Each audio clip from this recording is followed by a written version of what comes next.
Oo, dyan si babae kasi ayoko siyang natutulog sa lapag eh.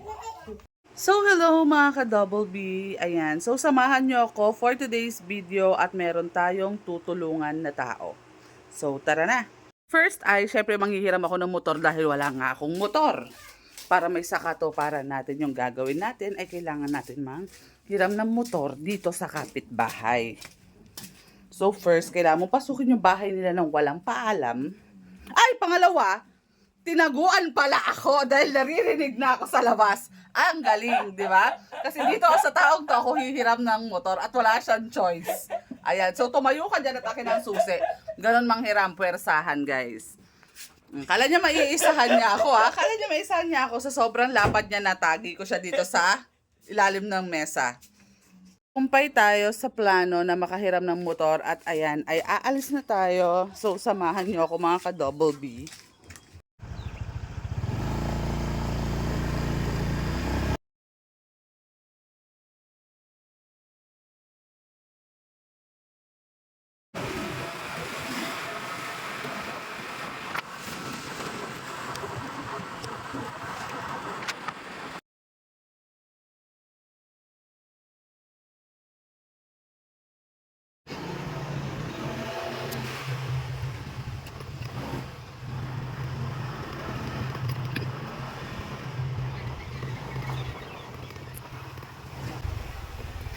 Ayun ang angkel kong pogi.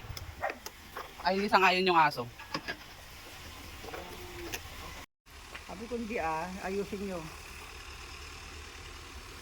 Gusto mong maligo kalingkaya, no? Swimming pool. Pandarin mo lang to. Pupunta na doon yung tubig. Ay. Oh, yan. May ano doon. May. Ayun, may kainan. May kusina. May siya. Iba-vlog ko na.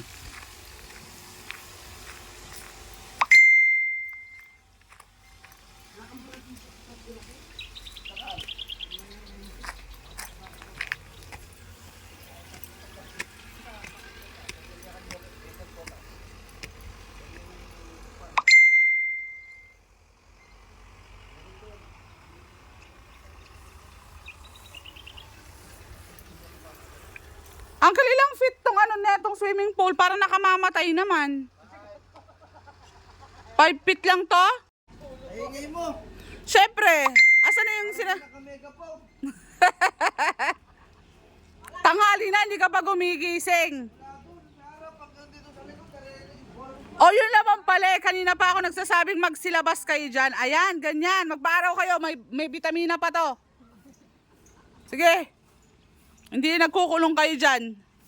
Nakabukas ba aircon nyo? Papasok nga ako. Gusto ko yung mga bagong gising yung mga binablog ko eh.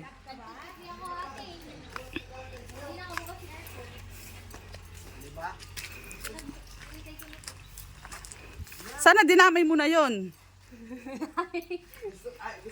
Tignan nyo naman, napakaganda po ng kanilang kasambahay. Ay, nanay pala ibig ko sabihin. Napakasipag talaga ng auntie ko. Kasi itong anak na to, walang alam. Saban na yung alat kalingka. Saban. Masisira din mga yan. Hindi lang.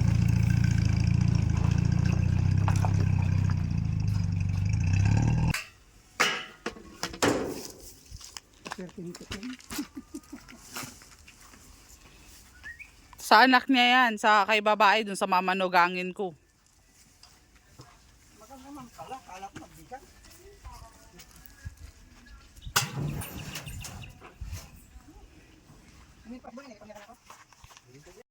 Saan ka natutulog? Diyan ka natutulog. Dito siya natutulog. Bibigyan ko siya ng hihigaan niya eh. Wala kami higaan, karton. Ayan. Yan o, yun sila. Mm-mm. Bake.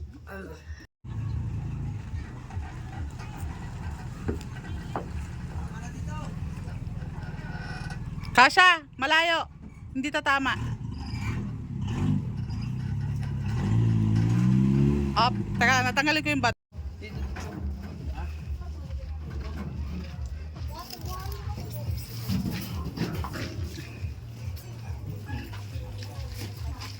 Ayan.